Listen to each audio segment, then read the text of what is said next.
Ito mga katribya, tayo po ay patubig sa ating kalamansi.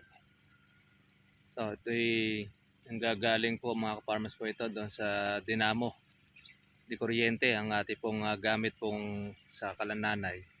At hindi po tayo mga farmers po na tumili po ng ating kurudo. Nakalaan po ito sa isa po nating farm sa may tabing ilog. Pero doon po sa naabot po ng kuryente, magkuryente muna po tayo dahil grabe po ang taas po ng ating kurudo. Pero yung konsumo po rito mga farmers na kurudo, hindi naman po ang ibibigay natin itong kala tatay dahil nakikigamit lang tayo ng ating dinamo. Yun po mga farmers, tayo po ay patubig dahil sa lumalala pong krisis.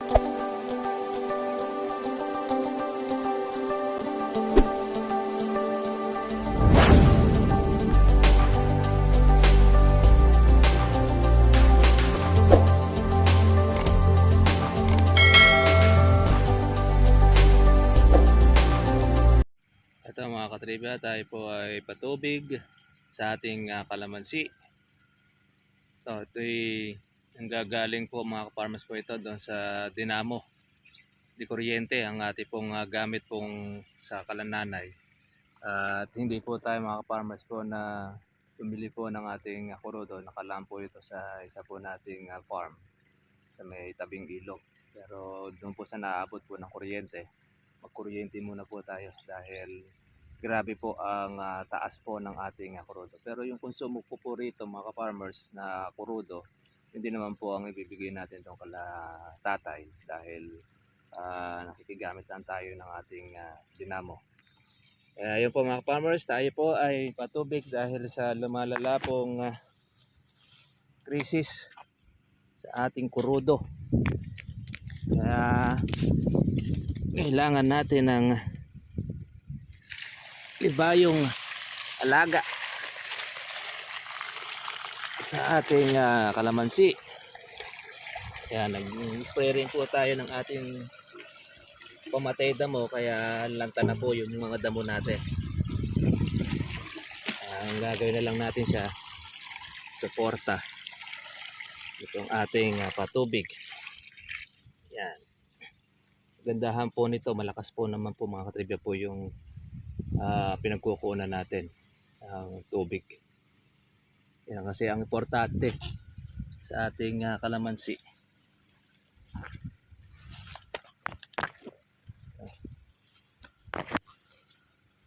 Napatay po noong anay ang ating kalahati ng puno ng kalamansi natin. Ayan, natuyo niya. Pero yung ang kabila naman, buhay naman. Okay po natin kasi kung hindi po ito natin uhukayin, buong puno niyan ay mapapatay po ng ating anay. Ayan. Ngayon mga ka-farmers ay mag-i-spray po tayo pong muli dahil yung pong mga bulaklak po natin mga maliliit, naglabasan na naman po sila muli. Ayan. At unti-unti na rin pong iba ay nababawasan po yung ating mga bunga. Ayan, yung pong mga natitira natin po yung mga buo. Agapan na lang po natin ulit sila mga ka-farmers ng ating pag-i-spray dahil sinalakay po ng uod ang ating kalamansi kaya sinisira po yung dahon. Ayan, yung mga dulo naman po mga ka-farmers po ang magkakaroon nyo ng bulaklak ng ating kalamansi. Next batch na yan, mga buwan na po ng July na maha-harvest ang bunga po nito, yung mga labas po na bulaklak. Aray o mga gasaresa, buwan naman po ng Mayo yan. Kaya kailangan natin ng alaga ng ating pagpapatubig mga katribya.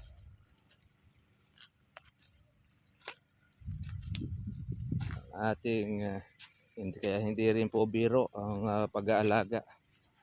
Ang presyo po ng kalamansi natin ngayon, farmers ay 1,819. Yan ang lakad. Kaya depende po yan doon sa buyer po ninyo. Kapag ang buyer ninyo ay sobrang barat, mababa po doon. Kapag hindi naman masyado, ayan, mga nasa 1.9 po ang ating presyo ha. Mag-i-istira na muna po tayo ng ating pong pambomba para dito yan sa mga uod na tumitira sa mga dahon natin. Pati po bunga ay kinakain ng ating mga insekto o salot. Yan. Ganun pa man, go pa rin tayo. Hanggang mayroong masisira, mayroong malalagas. Kailangan talaga natin agapan ng ating alaga. At yan ay may presyo pa naman po yan mga katribya. Itong mga bulaklak po na sumusulpot na ito.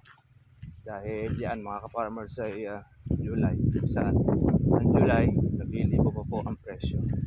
Bunga pa kasi mga ka-farmers yan ng ating pag-aalaga at na pong pag-spray. Yan na po yung ating bagong hose na nabili. Yan. Nabili po namin sa online, 3,800 ang presyo. Di 3 lang po yung binili po natin para po doon sa ilog. Yun ang natin. At yun, nung ang ating pong kalamansi, kailangan na po natin siyang patubigan dahil sa sobrang init na kanya pong nararanasan para guminhawa ang kanya pong pakiramdam.